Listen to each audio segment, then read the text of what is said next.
Hello my dear student, welcome to my YouTube channel Accounting Fighter. I hope you are all fit and fine.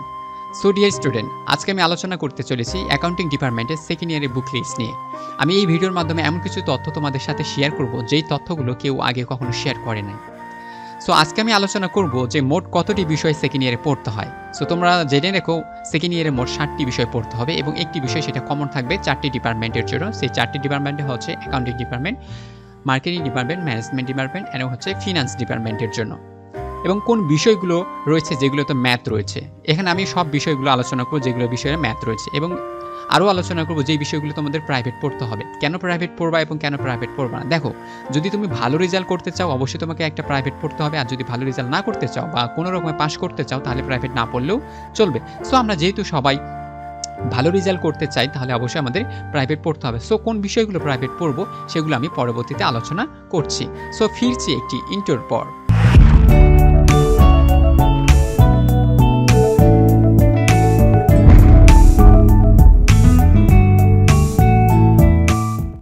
So dear, প্রথমে রয়েছে আমাদের intermediate accounting. এই সাবজেক্টটি একটু কঠিন, অনেক কঠিন হয়ে থাকে, কেননা আমরা যে সাবজেক্টগুলো প্রথম পর্যায়ে বা প্রথম বর্ষে পড়ে আসি সেই সাবজেক্টগুলো তুলনামূলকভাবে অনেক সহজ থাকে। বাট সেকেন্ড ইয়ারের সব সাবজেক্টই, অর্থাৎ যে সাবজেক্টগুলো রয়েছে প্রত্যেকটা সাবজেক্ট অনেক কঠিন বা হার্ড হয়ে থাকে। এখানে যদি আমরা প্র্যাকটিস না করি তাহলে আমরা ভালো রেজাল্ট করতে পারবো না। সো তেমনই একটা ইন্টারমিডিয়েট অ্যাকাউন্টিং, যারা অ্যাকাউন্টিং নিয়ে পড়ছো বা পড়তে চাচ্ছ বা পড়তে চলেছো তাদেরকে অবশ্যই বলি, সেকেন্ড ইয়ারটা তুমি যদি পাস করতে পারো ন্যাশনাল ইউনিভার্সিটির আন্ডারে থেকে তাহলে বুঝবো তুমি হচ্ছে থার্ড ইয়ার এবং ফোর্থ ইয়ার তুমি কী করবো, অনায়াসে পাস করে যাবা। এই সেকেন্ড ইয়ারটাই হচ্ছে অনেক টাফ এবং অনেক কঠিন হয়ে থাকে।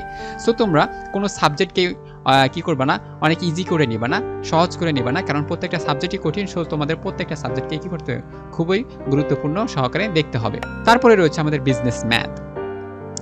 বিজনেস ম্যাথ সাবজেক্টটি অবশ্যই তোমরা বুঝতে পারছো এখানে সব কিছু হবে ম্যাথ, অর্থাৎ এই সাবজেক্টটা আমরা ইংলিশে এবং বাংলায় করতে পারি। তবে আমরা বাংলা ইচ্ছা করলে আমরা বাংলায় অ্যান্সার দিতে পারি এবং ইচ্ছা করলে আমরা ইংলিশে অ্যান্সার দিতে পারি। তবে তোমার কাছে যেটা ভালো মনে হবে তুমি সেই মাধ্যমে কী করতে পারবো, অ্যান্সার দিতে পারবা। সো এখানে মনে রাখবা বিজনেস ম্যাথ মানে হচ্ছে তুমি ইন্টারমিডিয়েটের যে ম্যাথগুলো করেছো সেইগুলো ম্যাথই রয়েছে এবং 9-10 যে ম্যাথগুলো রয়েছে সেই ম্যাথগুলো এখানে রয়েছে। তবে এখানে একটু জটিল আকারে প্রশ্ন করা হয়ে থাকে, এই জন্য একটু কঠিন মনে হতে পারে। সো এই সাবজেক্টটাও অবশ্যই প্রাইভেটের অন্তর্ভুক্ত, অর্থাৎ প্রাইভেট পড়তে হবে। তুমি প্রাইভেট না পড়লে অবশ্যই বিজনেস ম্যাথের কিছুই বুঝবা না, কারণ এখানে তোমাকে ইংলিশেও বোঝাইতে হবে আবার বাংলাতেও বুঝাইতে হতে পারে। তারপরে রয়েছে আমাদের বিজনেস স্ট্যাটিস্টিক্স, অর্থাৎ বিজনেস স্ট্যাটিস্টিক্স মানে হচ্ছে পরিসংখ্যান সাবজেক্টটি। যারা ইন্টারমিডিয়েটে পরিসংখ্যান পড়েছে তাদের জন্য ভালো, বাট যারা পড়েনি তাদের কাছে এই সাবজেক্টটি অনেক কঠিন মনে হবে, কেননা পরিসংখ্যান সাবজেক্টটির সাথে আমরা সচরাচর সবাই পরিচিত না। আর এই পরিসংখ্যান সাবজেক্টটি অনেক ম্যাথ রয়েছে, আর ম্যাথ থাকার কারণে আমাদের কাছে এটা অনেক কঠিন মনে হয়। তারপরে আবার এটা ইংলিশে লিখতে হবে, কোনো বাংলায় লেখা যাবে না। সো আমি তোমাদের বলছি এটা কিন্তু বাংলায় লেখা যাবে না, এটাকে সম্পূর্ণ ইংলিশে লিখতে হবে। সো শুরু থেকে তোমরা পড়ার চেষ্টা করবে এবং ভালোভাবে প্রিপারেশন নেওয়ার চেষ্টা করবে। এই সাবজেক্টটি অনেক প্রশ্ন হার্ড হয়ে থাকে এবং আমরা অনেক সময় বুঝতে পারি না, কেননা ইংলিশ হয়ে থাকে, যার কারণে আমরা ভালো রেজাল্ট করতে পারি না। সো ডিয়ার স্টুডেন্ট, তোমরা এই 3টি সাবজেক্ট প্রাইভেট পড়তেই হবে, মাস্ট বি, ভালো রেজাল্ট করতে চাইলে। তারপর আরেকটি সাবজেক্ট রয়েছে যেটাকেও প্রাইভেটের অন্তর্ভুক্ত করতে হবে, সেই সাবজেক্টটি আমরা এখন দেখব। ট্যাক্স ইন বাংলাদেশ, অর্থাৎ এই যে ট্যাক্স, আমি শর্ট করে বলি ট্যাক্স, অর্থাৎ ট্যাক্স ইন বাংলাদেশ। এই ট্যাক্স ইন বাংলাদেশ সাবজেক্টটিও অনেক কঠিন।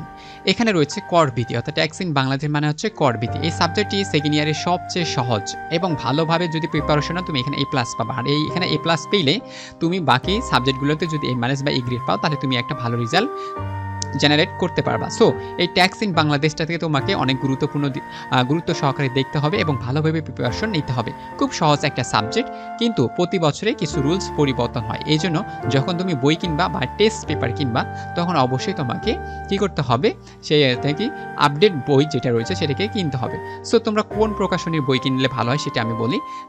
এখানে আমি কোনো বইয়ের পাবলিসিটি করছি না, আমার কাছে যেটা মনে হয় সেটা হচ্ছে ব্যতিক্রমে যেটা রয়েছে, ঠিক আছে, ব্যতিক্রমে যেটা রয়েছে তোমরা সেই ব্যতিক্রমটা নিতে পারো, অর্থাৎ ইজি প্লাসে যেটা রয়েছে ব্যতিক্রমে সেই বইটা নিতে পারো। আবার অন্যান্য প্রকাশনীটাও তোমরা নিতে পারো, তোমরা সেটা যদি দেখো। বাট আমি যেগুলো পড়ে এসেছি আমার তথ্যকালীন, অর্থাৎ আমি যখন ছিলাম সেই সময় আমার কাছে ব্যতিক্রম সহজ মনে হয়েছিল বা ভালোভাবে তারা উপস্থাপন করতে পারে, এই জন্য আমার কাছে এটা মনে হয়। সো ডিয়ার স্টুডেন্ট, 1 থেকে 4 নাম্বার সাবজেক্ট যেগুলো দেখেছি এগুলো সাবজেক্টগুলো অবশ্যই প্রাইভেট পড়তে হবে এবং ভালোভাবে 5 থেকে 6 ঘন্টা অবশ্যই প্রতিদিন প্র্যাকটিস করতে হবে। তারপরে রয়েছে আমাদের ম্যাক্রো ইকোনমিক্স অর্থাৎ অর্থনীতি আমরা প্রথম বর্ষে পড়েছিলাম, তার এটা দ্বিতীয় পার্ট, অর্থাৎ প্রথম বর্ষে যেটা আমরা পড়েছিলাম সামষ্টিক ব্যষ্টিক অর্থনীতি, এবার রয়েছে সামষ্টিক অর্থনীতি, অর্থাৎ সমগ্র অর্থনীতিটাকে এখানে কি করেছে, এন্ট্রি করেছে। সো এটাও অনেক কঠিন সাবজেক্ট হয়ে থাকে যারা অর্থনীতির কিছু বোঝে না, কারণ এখানে অনেক চিত্র রয়েছে। সো যারা অর্থনীতি বোঝে না অবশ্যই তোমাদের শুরু থেকেও ভালোভাবে বুঝতে হবে, পড়তে হবে, কারণ এখানে প্রচুর চিত্রের মাধ্যমে উপস্থাপন করতে হয় বিষয়গুলো। আরও কথা বলি, যারা অর্থনীতিতে লিখতে বা ভালো নাম্বার পায় না, কেন পায় না, কারণ তারা চিত্র দেয় না। অর্থনীতি তুমি যত চিত্র দিতে পারবা এবং চিত্রের বর্ণনা তুমি যত সুন্দর করে বলতে পারবা বা লিখতে পারবা, তোমাকে তত নাম্বার তারা দিয়ে দেবে।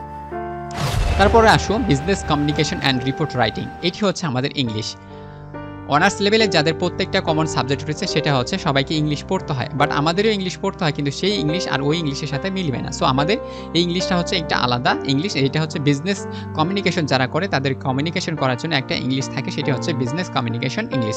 এটিও অনেক পুরোটা ইংলিশে লিখতে হবে। সো এখানে খুবই গুরুত্বপূর্ণ সহকারে এই সাবজেক্টটি দেখতে হবে, শুরু থেকে পড়তে হবে, ধীরে ধীরে পড়বা, তাহলে বেশিরভাগ মনে থাকবে। কেননা এই সাবজেক্টগুলো এত কঠিন তৈরি করা আছে যে ওয়ার্ডগুলো তুমি কখনো শুনোনি বা পরিচিত না এই ওয়ার্ডগুলোর সাথে। সো এই ওয়ার্ডগুলো তুমি প্রতিনিয়ত প্র্যাকটিস করবে, তাহলে পরীক্ষার আগে তোমার মনে থাকার সম্ভাবনা বেশি থাকবে। তারপরে আমরা দেখবো সেটা হচ্ছে কম্পিউটার টেকনোলজি, অর্থাৎ একটা কম্পিউটার সাবজেক্ট থাকবে। যেমন আমরা ইন্টার লেভেলে আইসিটি পড়েছি, সো আইসিটির মতোই এটাও থাকবে, তবে এখানে কিছু বিস্তারিত তথ্য দেওয়া থাকবে আইসিটি থেকে, অর্থাৎ একটি বিস্তারিত তথ্য থাকবে, এই জন্য এটা কম্পিউটার টেকনোলজি দেওয়া আছে। সো ডিয়ার স্টুডেন্ট, আশা করি তোমরা এই ভিডিওটুকু বুঝতে পেরেছো। আমি এবার আরও একটা নতুন তথ্য দিব, যে তথ্যটা তোমাদের সাথে কেউ কখনো শেয়ার করে না। সো তথ্যটা শোনার জন্য অবশ্যই ভিডিও শেষ পর্যন্ত দেখার চেষ্টা করো।